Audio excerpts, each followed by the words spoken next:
Why doesn't your team voice obstacles or issues in their work? In a word, trust.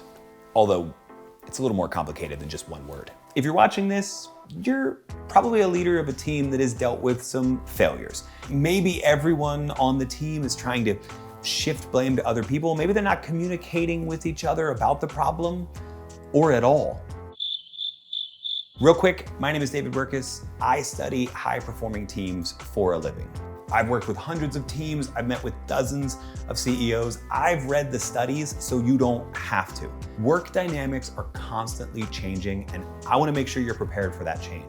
If that sounds like what you need to grow as a leader, then subscribe to my channel and our email newsletter, link in the description below. All right, let's get into it. Here's a scenario. You're a leader of a team and you do your regular check-ins. Maybe it's monthly, maybe it's weekly, maybe it's daily. I hope it's not daily, that'd be a little much. And as you go around and everyone gives their status update, everything seems fine. Brooks is running this and Kiki's winning on that. No problems here, but you're a little suspicious. Your team says everything's fine, but you're not hitting your deadlines. Maybe you're not making your production numbers. Maybe you're coming in over budget. You're not alone. In fact, in many organizations, failures happen and get covered up at every level. It's not uncommon for senior leaders to be the least informed about what's really happening at the organization because everyone's trying to cover up failures, or at least cover up their role in failures. Here's the biggest problem of all. They're scared. That's the real issue. They're scared of being singled out as the problem. They're scared of punishment. They're scared and worrying whether or not they're gonna have a job the next day. Maybe your organization is nicer than that, but we're humans. Our minds often default to that worst case scenario. You ever received an email from your boss that says, "We need to talk"? Exactly. Now, I should add that trust doesn't just enable transparency.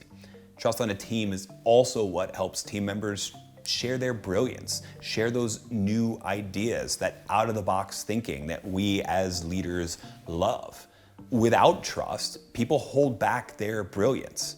But for now, let's just focus on trust and failure.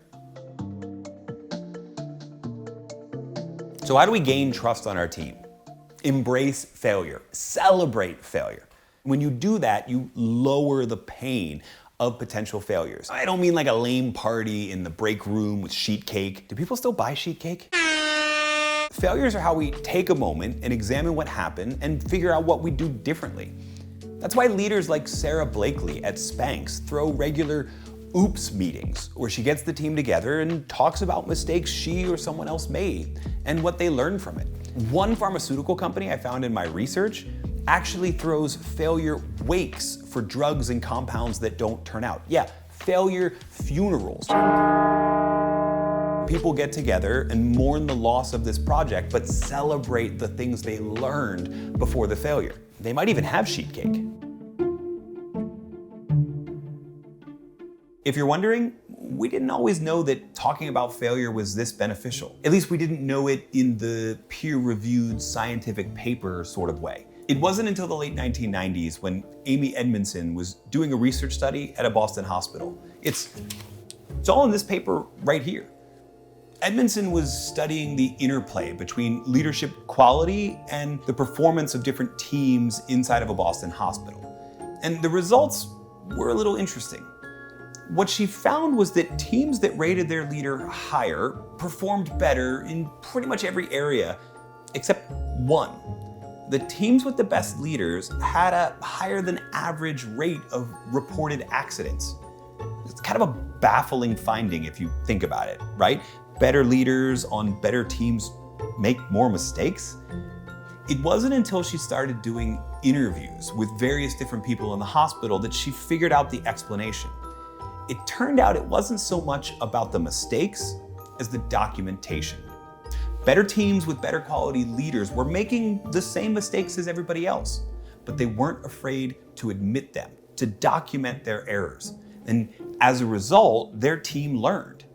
Teams with worse leaders, well, they were afraid of being punished for their mistakes, and so they hid them, which, in addition to being massively unethical, also deprived their team of valuable learning.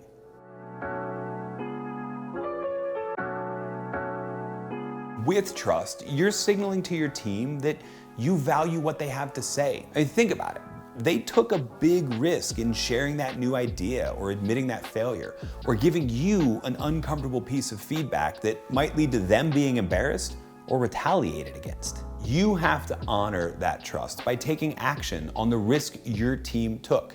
Yeah, we're risking the possibility of failure here, but remember, we're embracing failure. But don't go betting the whole business on a pivot to crypto. You don't need to tell the whole law firm they all have to be on TikTok. We're talking about good risks, intelligent risks, and doing it every once in a while.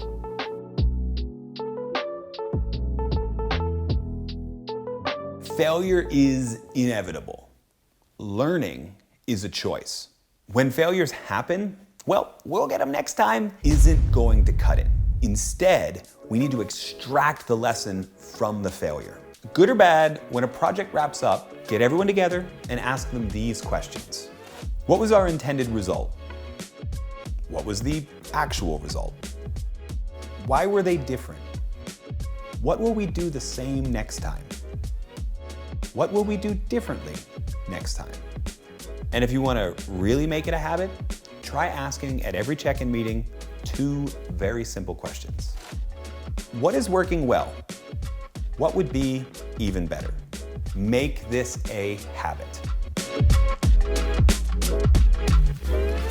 Now, I'm sure you're no stranger to hearing the company rhetoric like, we hear you, we're always listening, our door is always open, check out our latest Pulse engagement survey. And yeah, those things might be true, but they're only technically true. Sure, leaders can listen, that's the easy part, but it's what we do with what we hear that's the hard part. And most importantly, that's the part that builds respect. It's a cycle. You build trust on a team, which encourages people to take risks. And when that risk is met with respect, trust grows even more. But if it's not met with respect, then we just start failing faster. But unsurprisingly, most people don't feel all that respected at work. Here's some research. In 2014, in a survey of more than 20,000 employees around the world, 54% said they didn't get regular respect from their leader. Employees who got respect reported 89% higher satisfaction with their work and 56% better well-being and overall health. Here's a couple ways to get trust and respect to work together. Actively listen. Say, tell me more, or and what else? Look, I get it. As a leader, you feel like people come to you with their problems because it's your job to help them do their job. So when people come to you with their problems, it's really tempting to just jump right in and offer advice. Stop. Stop. Because as soon as you start talking, you've stopped listening. Share credit. Leaders shine under the spotlight, but great leaders help others shine. That wasn't me. That was Warren Bennis. But did you see what I did there? Shared the credit. Your team needs to be appreciated, because without them, there is no success or failure. There's nothing. Shine that spotlight on them. Name them. Be specific about their wins, their victories, their milestones. Don't be afraid to post all the time in Slack. Don't be afraid to go company-wide. When team members know what you appreciate about them, they know what you respect about their abilities and their ideas. They know you respect them. Proactively get feedback. So you're in a meeting, maybe you're talking about the direction of a new project, and there's some subtle nods, but mostly silence. That's when you fall back on the tried and true method for getting feedback. Hey, are there any comments, concerns, clarifications? I hate that line. I hate that mantra. We've heard it so often. It's like when you're at a wedding and the officiant says, if anyone has any reason why these two should not be wed, speak now or forever hold your comments, concerns, clarifications. You know you're not supposed to say anything. You need to break the pattern. Here's a couple questions you can ask. It sounds like we're in agreement, but that could be my own bias. Or, is there anything we're missing? Is there something I'm not seeing? And then, just wait. Sit in that silence. Revel in that silence. Just wait 5 to 7 uncomfortable seconds. Okay, it sounds like we're all in agreement, but that could be my own bias.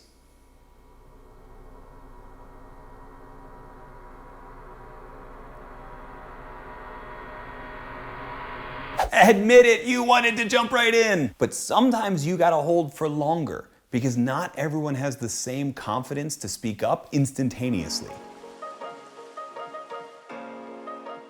Trust, risk, respect. It's a cycle, it's a loop. And those three elements are what Amy Edmondson called team-wide psychological safety. And that loop is how we extract lessons from failure. Remember, failure is inevitable. Learning is a choice. It's worth saying here, if it wasn't already obvious, that psychological safety doesn't mean that we tolerate repeat failures. It doesn't mean there's blanket amnesty for incompetence.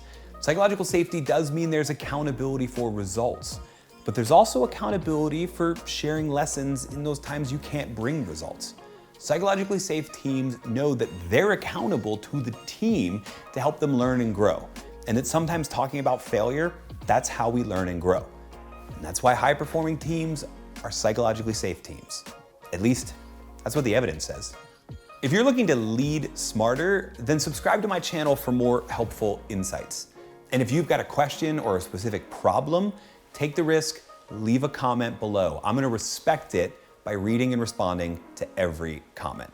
I'm in it to help you and your team become the best team ever.